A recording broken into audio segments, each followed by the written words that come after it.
نحمدہ و نصلی علی رسولہ کریم، اما بعد، فاعوذ باللہ من الشیطان الرجیم، بسم اللہ الرحمن الرحیم۔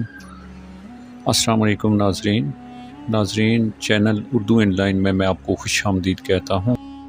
آج ہم آپ کو قرآن پاک کی آخری دو صورتیں سورۃ الفلق اور سورۃ الناس کے شان نزول کے بارے میں آگاہ کریں گے۔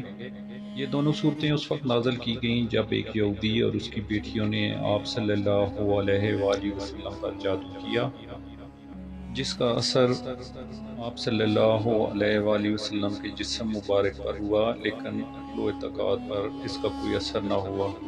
چند روز کے بعد حضرت جبرائیل علیہ السلام تشریف لائے اور عرض کی کہ آپ صلی اللہ علیہ وآلہ وسلم پر ایک یہودی نے جادو کیا ہے اور جادو کا سامان فلاں کنویں کے اندر پتھر کے نیچے دبا دیا ہے۔ حضور صلی اللہ علیہ وآلہ وسلم نے حضرت علی رضی اللہ تعالیٰ عنہ کو پوچھا۔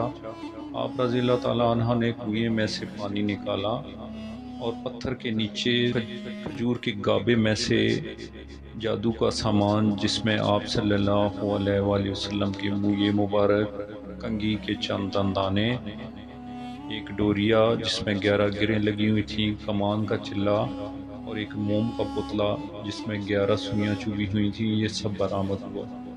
تو یہ سارا سامان آپ رضی اللہ تعالیٰ عنہ لے کے حضور صلی اللہ علیہ وسلم کی خدمت اقدس میں پیش کیا گیا۔ تو وہاں پہ اللہ تعالیٰ نے یہ دونوں صورتیں نازل فرمائیں۔ ان دونوں صورتوں کی کل 11 آیات ہیں، 5 سورۃ الفلق میں اور 6 سورۃ الناس میں۔ ایک آیت کے پڑھنے کے ساتھ ساتھ ایک گرہ کھلتی جاتی، یہاں تک کہ سب گرہیں کھل گئیں اور حضور صلی اللہ علیہ وآلہ وسلم بالکل درست ہو گئے۔ ناظرین، اللہ تعالیٰ ہم سب کو قرآن پاک پڑھنے اور اس پر عمل کرنے کی ہمت اور توفیق عطا فرمائے۔